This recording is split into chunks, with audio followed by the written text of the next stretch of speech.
Hello everyone, welcome to BISP Solutions. BISP Solutions is a tech company that provides technical solutions across the world. So today we will be understanding topics like data migration strategy and initial system configuration. So first of all, why we are doing migration process of data from QuickBooks to NetSuite. So for example, let's imagine we have been using QuickBooks for years now. So it served our business so well, but as we are growing, our needs are changing and increasing also. And we started facing challenges and lack of scalability also.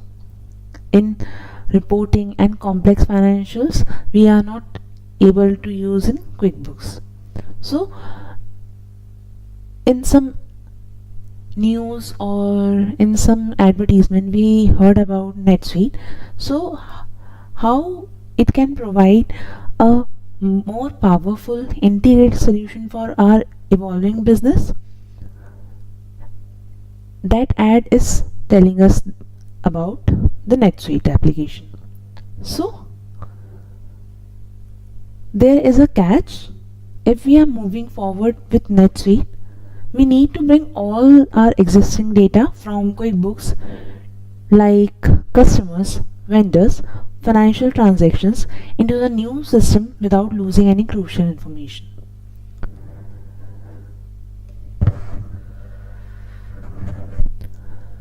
So that is why data migrations comes in. So the purpose of data migration is to ensure a smooth seamless transition to more robust ERP system while maintaining the integrity, accuracy and continuity of our business operations. So the data migration is the process of transferring all the essential business information that lives in QuickBooks such as customer details, transactions and financial data into NetSuite. So as of thinking, data migration is as packing our old house, which is QuickBooks, into boxes and carefully moving everything over to our new home, which is NetSuite. We want to make sure nothing important is left behind and everything fits perfectly in the new space, that is NetSuite.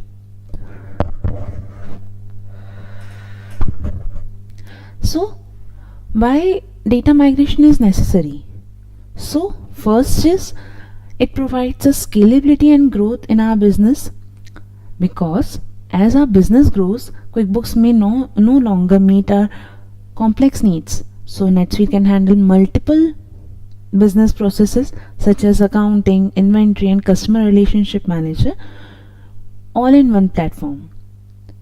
Second, it streamlines operations. So by moving to NetSuite, we get a unified system that integrates various functions like finance, sales and supply chain, which eliminates the need for disparate systems and manual processes.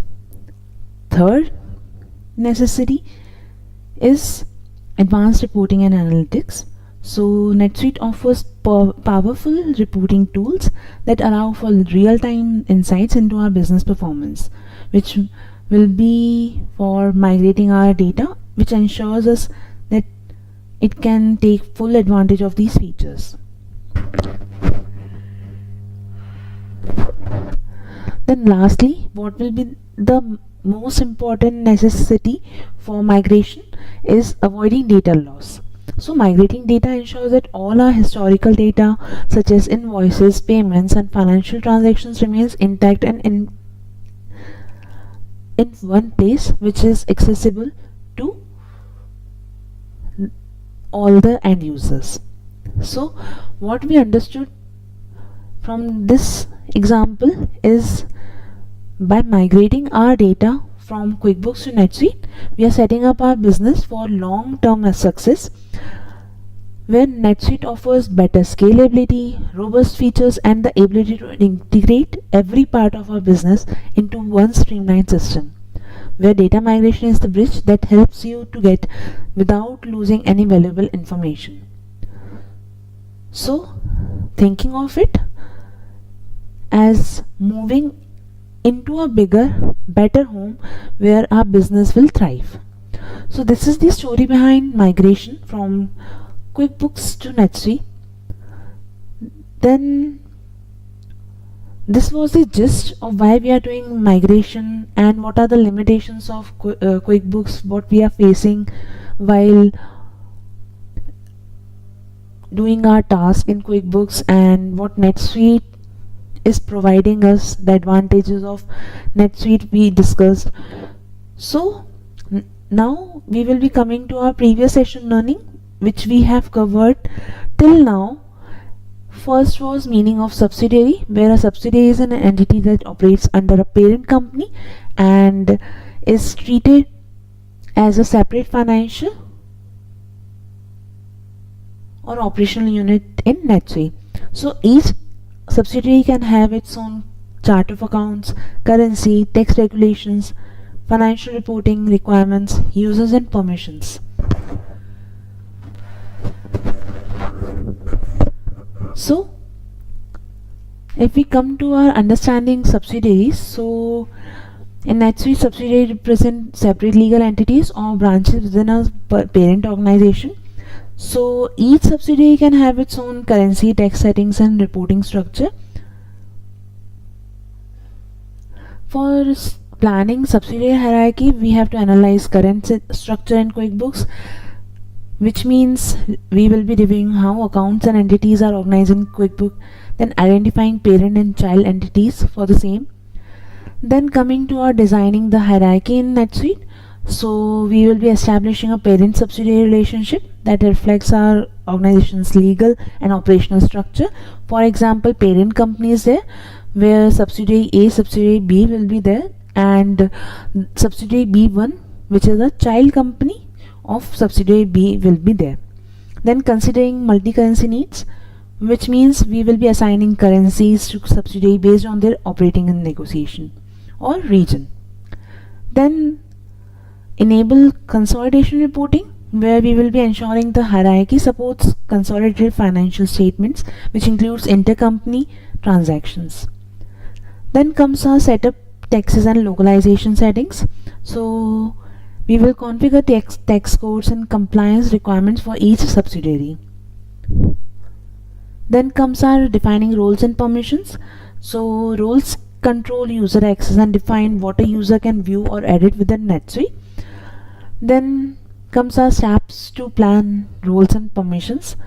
So first of all, we will be analyzing existing roles in QuickBooks, which means we will be identifying current user roles and permissions in QuickBooks, for example accountant, admin, like that. Then comes our mapping roles to NetSuite. So we will be determining equivalent roles in NetSuite. For example, QuickBook admin is there, so NetSuite admin will be taking care of it. If QuickBook accountant is there, then NetSuite accountant role will be handling the same. Then comes our customizing rules in NetSuite. So if you want to use NetSuite custom rules, so we have to tailor permissions based on business needs. For example, restricting access to specific subsidiaries or sensitive financial data. Then comes our assigning permissions, where there will be a permission for some modules, for example like CRM, inventory, or actions that is for viewing, editing and approving. For example, a sales role, employee or user can view customer data but cannot edit financial needs. After that, testing roles and permission. So by validating that users have access to necessary features without over permissioning, it will be covered in test roles and permissions.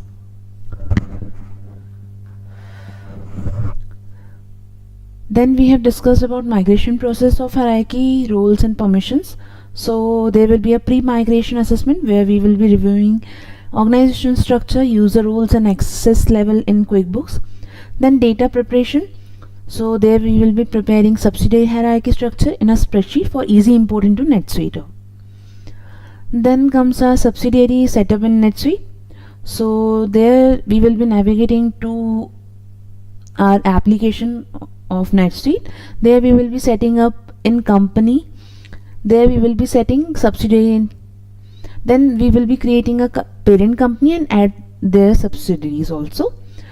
Then we will be configuring settings such as currency, tax code, tax ID and intercompany accounts over there. Then step 4 is configuring roles and permissions. So we will be going to again setup option. Then under setup option we will be getting users or roles tab. We will be clicking on that. Under that we will be getting manage roles in NetSuite.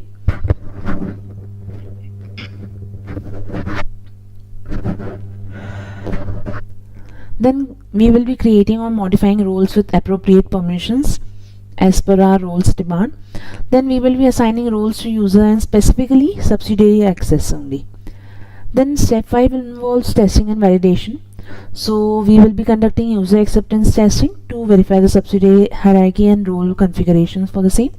Then we will be checking permissions for each role to ensure they will align with business requirements.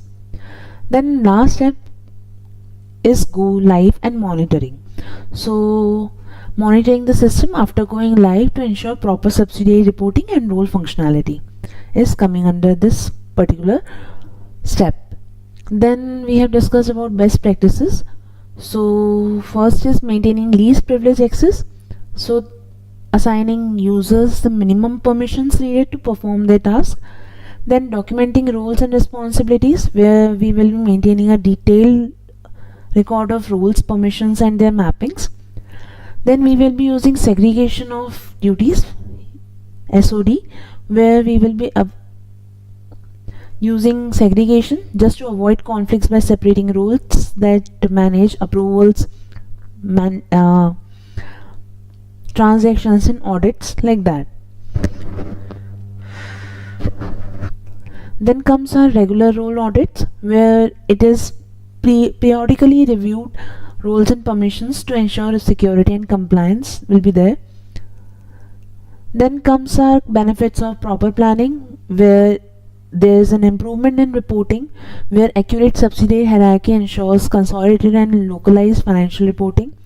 Then enhancing security, where there will be a role-based access minimizes, which minimizes the risk of unauthorized actions. Then comes our scalability. So a well-designed hierarchy supports business growth and new subsidiary additions. Then comes our introduction to NetSuite modules, where we have discussed about NetSuite modular structure, which allows businesses to configure and use features tailored to their needs. So first it involves financial management module, where it manages financial operations, ensures compliance and provides financial insights. So in financial management module, the key features are general ledger, accounts payable and accounts receivable, budgeting and forecasting, tax management, multi-currency and multi-book accounting. Then comes our CRM module, which is customer relationship management module, where the purpose is to track customer interactions and improve customer satisfaction. So in CRM there is a lead and opportunity management is there, customer service management is there, marketing campaign management is there, and customer support case management is done in customer relationship management module. Then under order management module, this is for automating the order to cash process for faster and error-free order fulfillment. There sales order processing will be there, order fulfillment should be there, returns management if there is any in our business will be managed there, and pricing and promotion will be there. Then comes our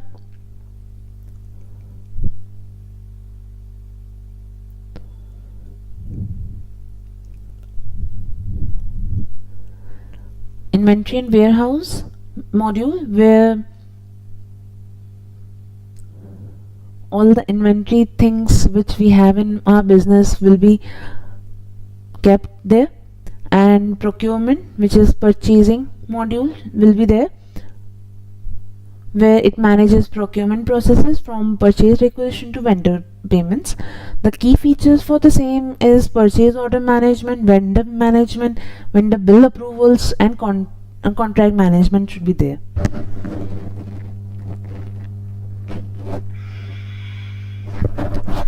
Then we have discussed about the end-to-end implementation workflow, where the requirement gathering and analysis will be the first thing, where we will be identifying business needs and mapping them into NetSuite modules.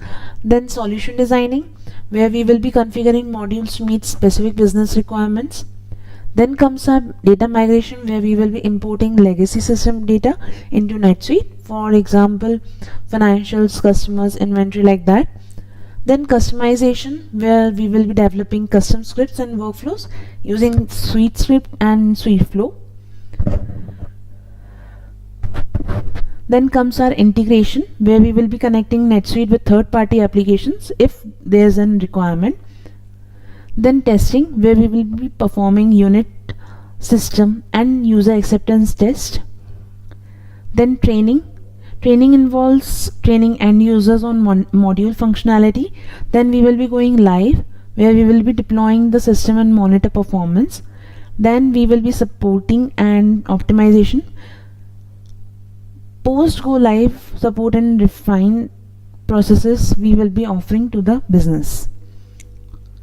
Then comes our benefits of NetSuite end-to-end implementation, where centralized data management will be there,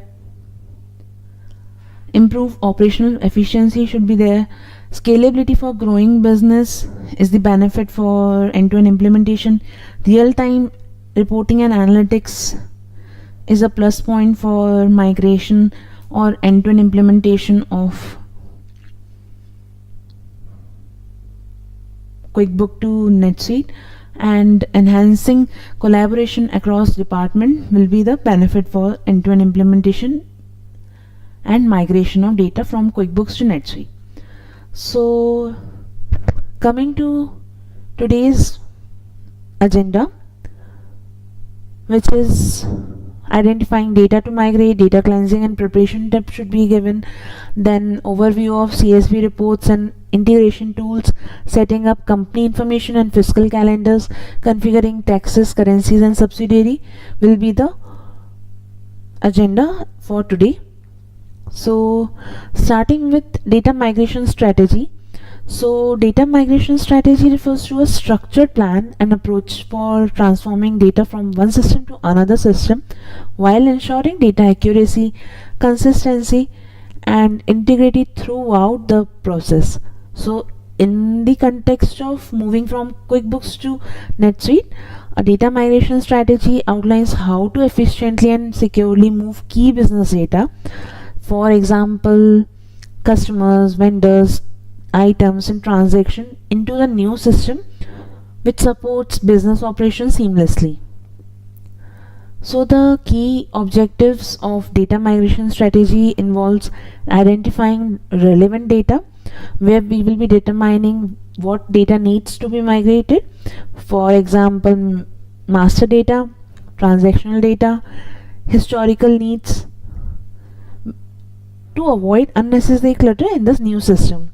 That's why we identify relevant data as per the migration strategy. Then data quality assurance, where we will be ensuring data is clean, complete and accurate before migration. Okay.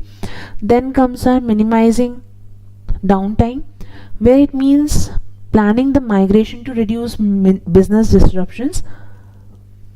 Then maintaining data integrity, which means ensuring data relationship, for example like customer invoices linked to payments, which remain intact after migration. Then comes our compliance and security, where we will be protecting sensitive data and adhere to legal requirements during the transfer process. Then comes our testing and validation, where we will be testing the migrated data to verify its correctness and usability in the new system. So these are the key objectives of a data migration strategy. Then comes our identifying data to migrate. So first comes our master data.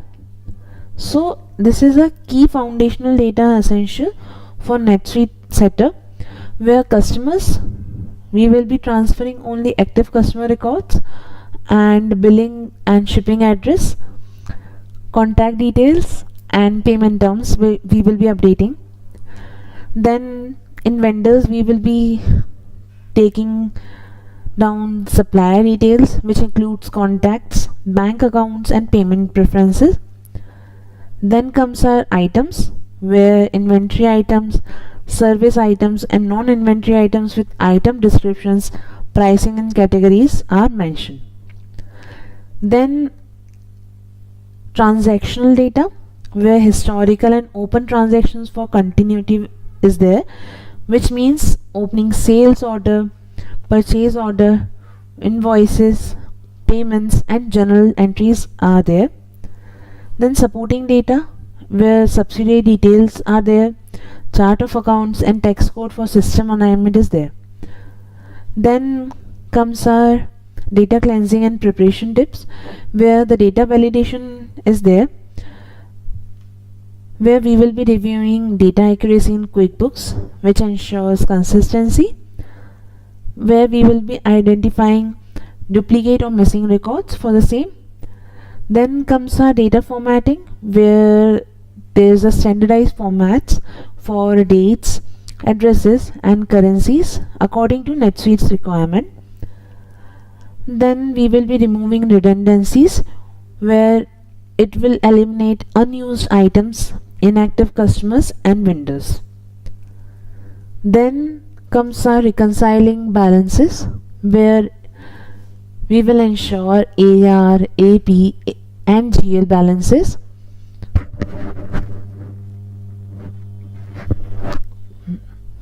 Match before migration to avoid disruptions. Then comes our backing up of data, where we will be keeping a secure backup of QuickBooks data for reference and audit purposes.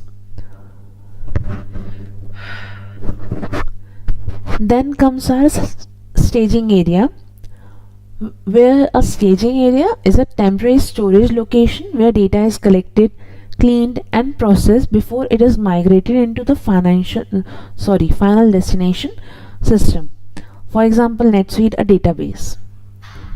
So it actually acts as an intermediary environment where raw data from the source system, for example QuickBooks, is placed, allowing for data validation, transformation and quality checks before it's loaded into the target system. So roles of staging area: first is data cleansing.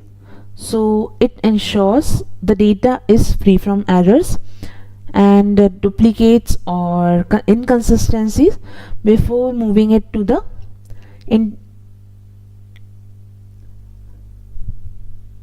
target system. Then data transformation, where it allows for the reformatting or transformation of data to match the format and structures which are required by target system, for example NetSuite. Then comes our NetSuite testing staging area, where it provides an environment for testing data loads and migration processes without affecting the live system. Lastly, the role of staging area is data mapping, which supports the mapping of data fields from the source to the target system before the final load is done.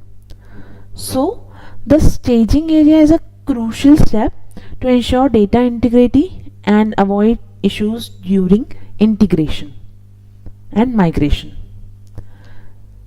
Some example for staging areas is SharePoint.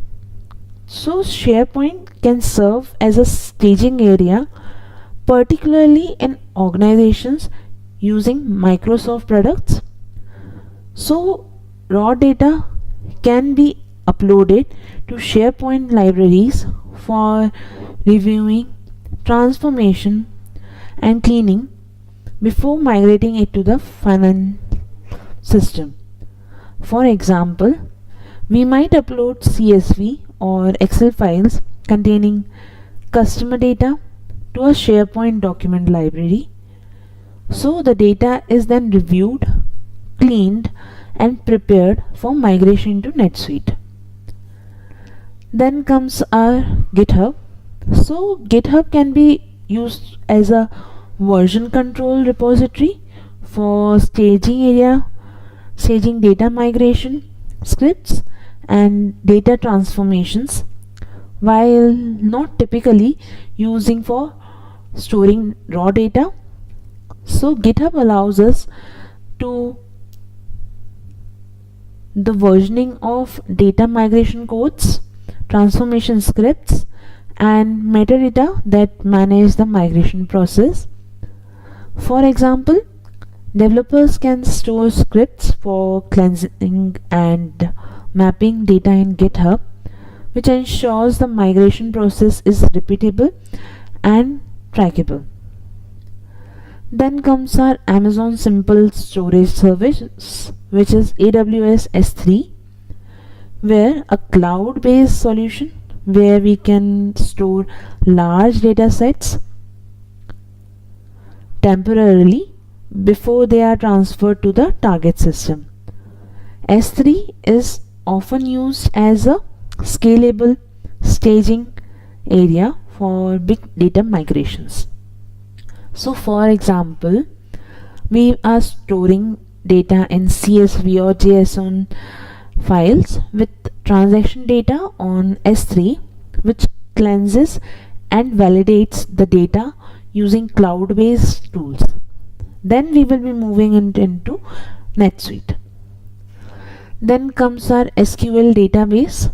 So it is a relational database where, for example, MySQL SQL Server is there, which can serve as a staging area to temporarily store structured data, which run queries for transformation and ensures the data is in the correct format before final migration is done. For example, let's take raw financial data from QuickBooks. It might be loaded in SQL format where it is cleaned, mapped to NetSuite's chart of accounts, and then transferred. Then comes our FTP servers. So file transfer protocol is the full form of FTP servers, which are often used for staging data in file formats like CSV or XML files before they move to the target system. So for example, data from QuickBooks might be exported as CSV files to an FTP server where it is manually or automatically reviewed and processed before migrating into NetSuite. So in our project right now, we are using SharePoint as our staging area where we will be keeping all our documents. For example, like we are taking QuickBooks customers, vendors, items, journal ledger, and company details, company information. We are taking it on SharePoint so that from SharePoint it can be accessible to every single team member for downloading and saving it in their desktops. So in summary, a staging area ensures that the data is properly prepared, transformed, and tested before being moved into the final system. And tools like SharePoint, GitHub, and cloud storage platforms offer flexible options for storing and managing the migration process. So if we want to show our documents to the stakeholders or end users, we can share it with or share it on SharePoint. From there, in meeting, they can access to it and they can see from their laptops only that what is the document we have prepared and what are the sheets we have taken from QuickBooks application and what are the documents we have taken from NetSuite to map heads.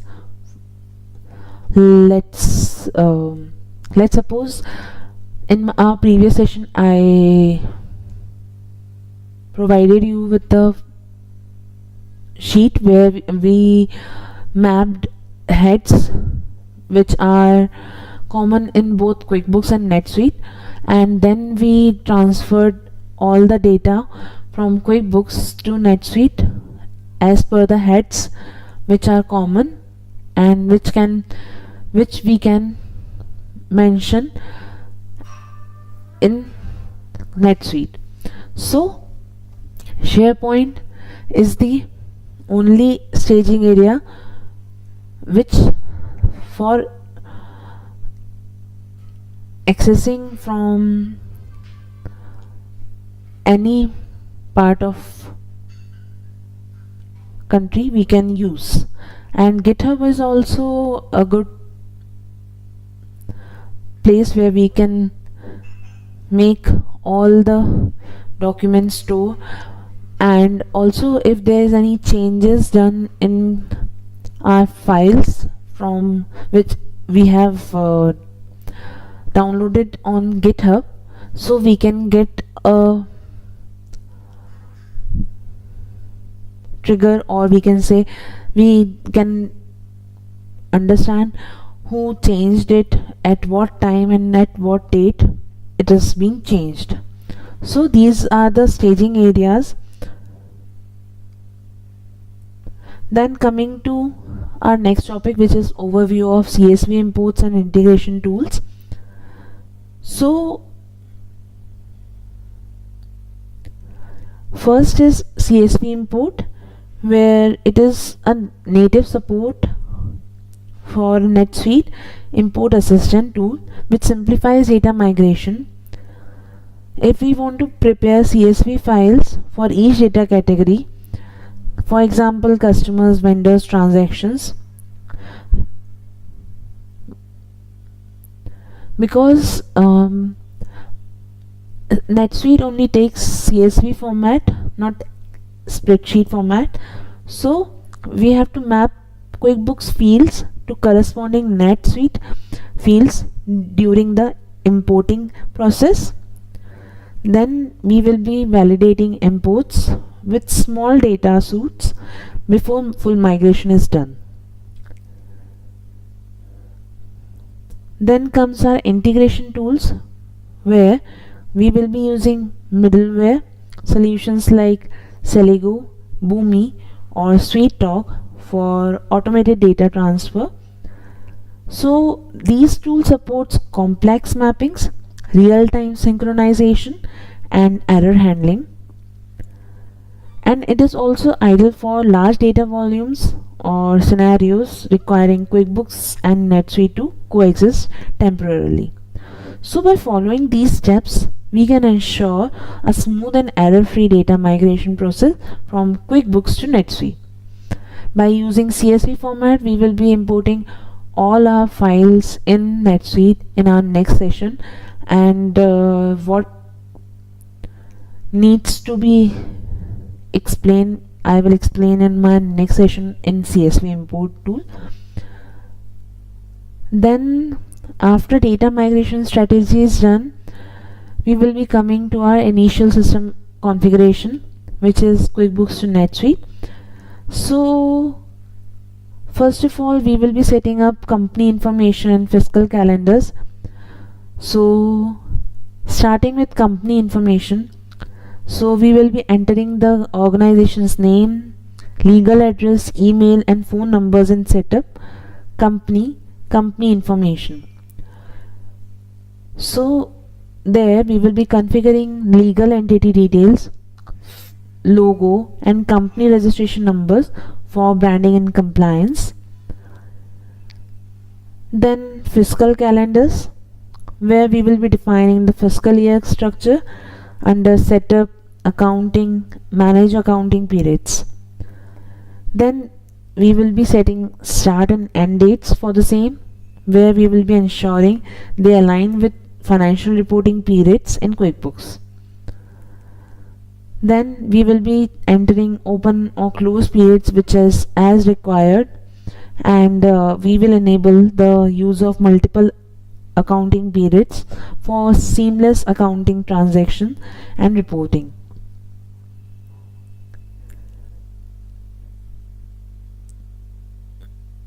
Then comes our configuring taxes, currencies and subsidiaries. So starting with taxes, we will be navigating to setup, taxes. Under taxes we will be going to our tax setup, where we will be configuring tax codes, rates and jurisdictions. Then we will be enabling taxation preferences for automatic tax calculation such as VAT, GST based on regional compliance needs. Then we will be reviewing tax rules and importing historical tax codes from QuickBooks for continuity.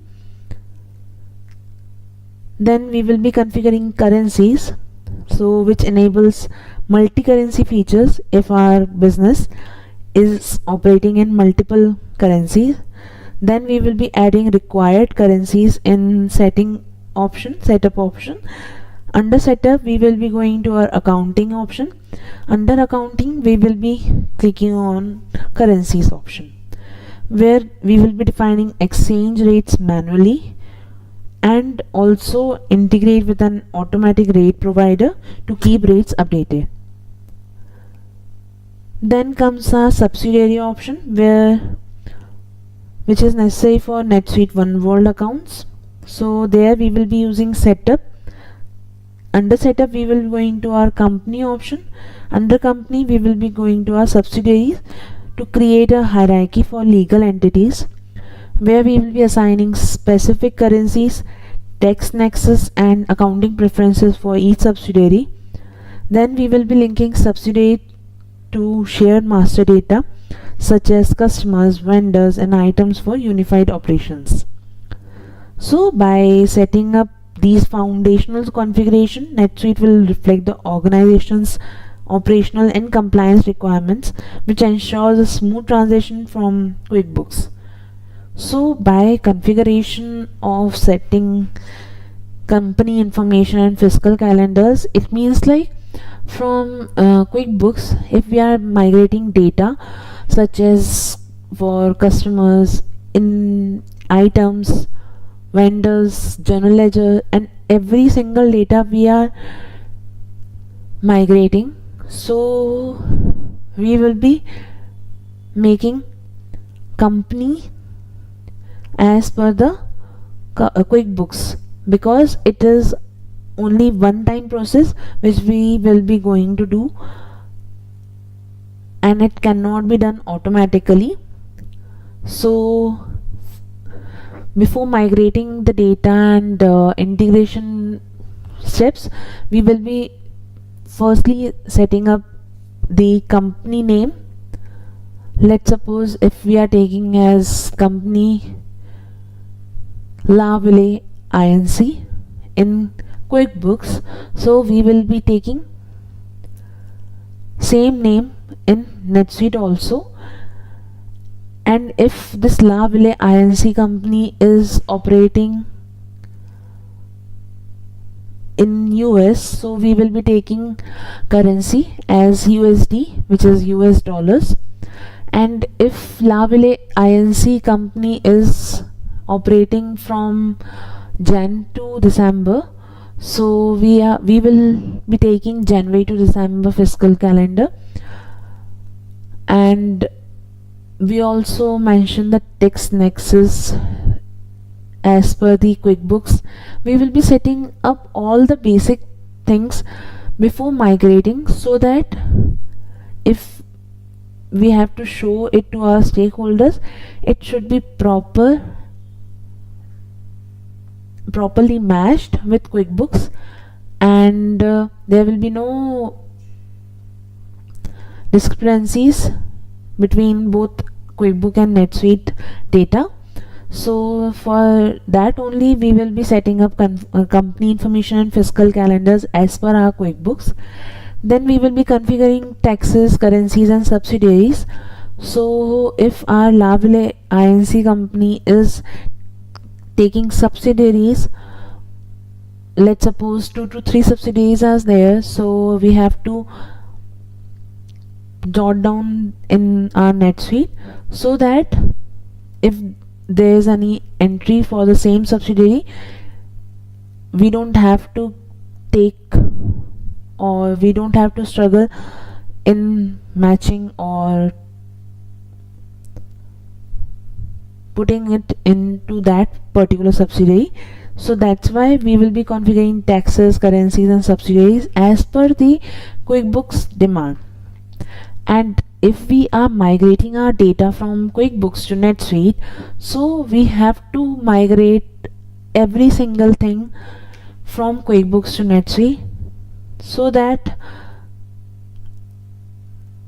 once all the data is migrated and everything is completed, then from next year onwards, if we are doing new transactions, so it can continue from the transactions we have done already. After that, all the datas or transaction which are going to happen in next year, it can continue from that particular year. So this is what initial system configuration of QuickBooks to NetSuite means. In conclusion, as we are wrapping up today's webinar on data migration strategy and initial system configuration for transitioning from QuickBooks to NetSuite, let's summarize the key takeaways we have taken. Like data migration strategy, where we have discussed how to identify key data to migrate, which includes customers, vendors, items and transactions, and also I highlighted the importance of structured approach, where we ensure data accuracy, cleansing and validation during the process. Then we have discussed initial system configuration, where we explored the foundational steps for configuring our NetSuite system, such as setting up company information, fiscal calendars, taxes, currencies and subsidiaries, which ensures our environment aligns with our businesses operations from day one. Then we have discussed staging area.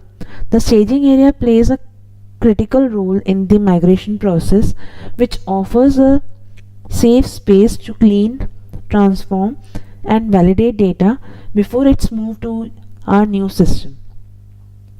So by following these strategies and configuration, we will be better equipped to handle a seamless and efficient transition, where there will be minimized errors and there will be optimized use of our system setup for success. So thank you all for your time and engagement today. If you have any questions or need further clarification, feel free to reach out. We hope this session has provided valuable insights to help you with our migration journey. So wishing you all a smooth and successful implementation of NetSuite. Stay connected and good luck with your migration efforts.